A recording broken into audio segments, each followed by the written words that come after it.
فوج کے ساتھ ہے اور منہ توڑ جواب دیں گے انشاءاللہ. جزاک اللہ. مفتی صاحب جہاں پر ہم جنگ کی بات کرتے ہیں دین ہمیں اس چیز کی اجازت تو دیتا ہی نہیں کہ ہم جنگ کریں یا اس کا جواب دیں. اگر کوئی ہم پر حملہ کرتا ہے پھر ہمیں بینگ اے مسلم کیا کرنا ہے؟ کیا میسج آپ کا؟ میں نے ابھی بھی بارڈر پہ جو حدیث سنائی ہے نبی صلی اللہ علیہ وسلم کی صحیح حدیث ہے. آپ صلی اللہ علیہ وسلم نے فرمایا لا تتمنوا لقاء العدو فإذا لقيتم فاصبروا واعلموا ان الجنة تحت ظلال السيوف. جی فرمایا دشمن سے لڑائی کی تمنا مت کرو، لیکن اگر لڑائی میں تمہیں دھکیل دیا جائے، جی ظاہر ہے ہم دفاع میں تو لڑنے کا ہر ایک کو حق ہوتا ہے، بالکل بلکہ ضروری ہے. جی تو آپ صلی اللہ علیہ وسلم نے فرمایا جب لڑائی ہو تو یقین کر لو کہ جنت تلواروں کے سائے میں ہے.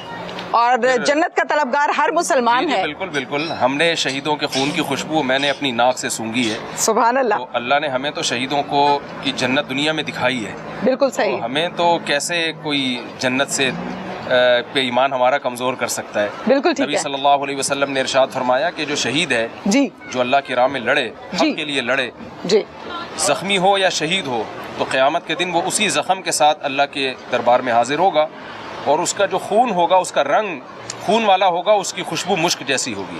بے شک تو یہ خوشبو ہم نے شہیدوں کی اپنی ناک سے سونگھی ہے. بالکل دنیا صحیح. میں اور اللہ اس نے کی ہمیں مہک ہی اور ہے. جی بالکل ایسا ہی ہے. مفتی صاحب یہ بتائیے گا جہاں پر ہم واگا بارڈر کی بات کرتے ہیں، پاکستانی جوانوں کی بات کرتے ہیں، رینجرز کی بات کرتے ہیں، ایم پی کی بات کرتے ہیں، فوجیوں کی بات کرتے ہیں، پتہ لگتا ہے کہ کوئی مرد کا بچہ کھڑا ہے، کوئی قد کاٹ ہے، کوئی جو چھاتی ہے وہ چوڑی ہے، کوئی آواز میں دم ہے، کوئی بازوں میں پاور ہے. بالکل این اپوزٹ جب ہم دوسری طرف دیکھتے ہیں تو مجھے آدمی اتنے نظر آتے ہیں اور ہنسی آتی ہے کہ انہوں نے ہم سے لڑنا ہے. میں بار بار ایک بات کہتا ہوں، دیکھیں کبھی بھی ایسی بات نہیں کرنی چاہیے جس سے دونوں ملکوں کی عوام میں اشتعال پیدا ہو. صحیح. انڈیا کی عوام، پاکستان کی عوام، میرا خیال ہے تجزیہ ہے، سب ایک دوسرے سے محبت کرتے ہیں، جی. ایک دوسرے سے رشتہ داری ہیں ان کی، جی. ویزے لگا کے ایک دوسرے کے ملکوں میں. میرے آدھے سے زیادہ رشتہ دار انڈیا میں ہیں. صحیح. تو بات یہ ہے کہ جو موجودہ حکومت ہے نا، جی جو ابھی جو فی الحال جو موجودہ حکومت ہے اس کی جی. کھوپڑی آؤٹ ہوئی ہوئی ہے. ٹھیک ہے. مودی کی. مودی کی کھوپڑی. ٹھیک ہے. تو بارڈر پہ آگے ہم دیکھتے ہیں اپنے جوانوں کا حوصلہ، اپنے جوانوں کے قد دیکھتے ہیں، جہاں سے ہمارے جوانوں کا جو ان کا میرا خیال ہے یعنی سیڑھی لگا کے شاید دیکھنا ہمارے پڑتا ہے. جوانوں سے بالکل ملاقات کرنی پڑے. ٹھیک کہہ رہے ہیں. تو اور اسلام کا جذبہ، ایمان کا جذبہ ایک الگ چیز ہے، جی وہ بھی ہمارے ہاں ہے، ہمارے پاس ہے. ایک خدا کے لیے ہم لڑتے ہیں. بالکل. تو ایک خدا کے لیے لڑنے والا کیسے شکست ہو سکتی ہے اس کو؟ بے اس کا شک جذبہ بے کیسے شک کم ہو سکتا ہے؟ بے شک. یہ بتائیے گا مفتی صاحب جہاں پر ہم بات کر رہے ہیں جو ٹوپی ڈرامے اکثر اوقات مودی لگاتا ہے، ڈرامہ کرتا خود ہے، ڈال پاکستان پر دیتا ہے، اس کے باوجود پاکستان ثابت قدمی کے ساتھ پھر بھی جنگ کی پہل نہیں کرتا اور ہم اس کے حامی ہیں.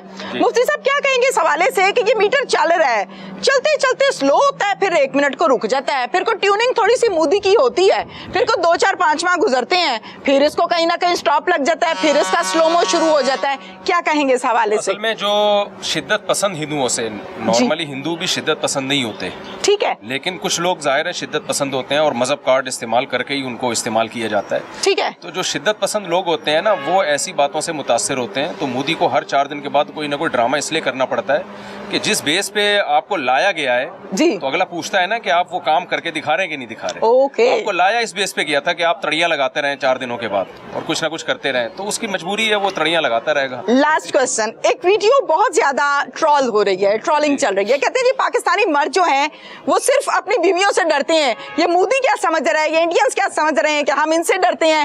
آپ کی ہم ویڈیوز کی بات کریں، پروگرامز کی بات کریں تو میں خود آپ کے تمام پروگرامز، آپ کی موٹیویشنل گفتگو، آپ کی باتیں، دین سے منسلک احادیث مبارکہ کی روشنی میں آپ اس کو بیان کرتے ہیں. I am very impressed. آپ اس حوالے سے کیا کہیں گے کہ پاکستانی مرد ڈرتا ہے ان سے؟ یہ کیا لطیفے ہیں؟ دیکھیں پاکستانی مرد یا کوئی بھی مسلمان مرد ہو تو وہ ڈرتا ورتا کسی سے نہیں ہے. اچھا. بیوی سے ڈرتا ہوتا تو دوسری شادی کیوں کرتا؟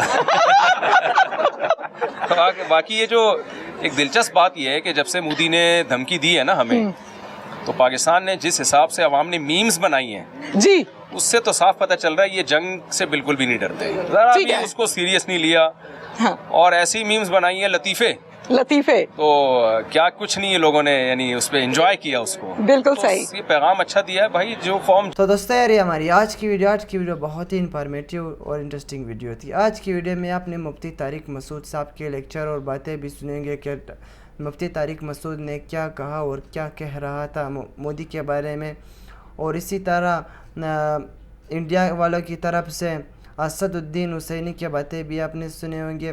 تو آج کی ویڈیو بہت ہی انفارمیٹیو اور اچھی ویڈیو تھی۔ امید ہے کہ آج کی ویڈیو آپ لوگوں کو پسند آئے گی، تو دوستوں اس طرح ویڈیوز دیکھنے کے لیے ہمارے چینل کو سبسکرائب کریں، ویڈیو کو ضرور لائک کریں۔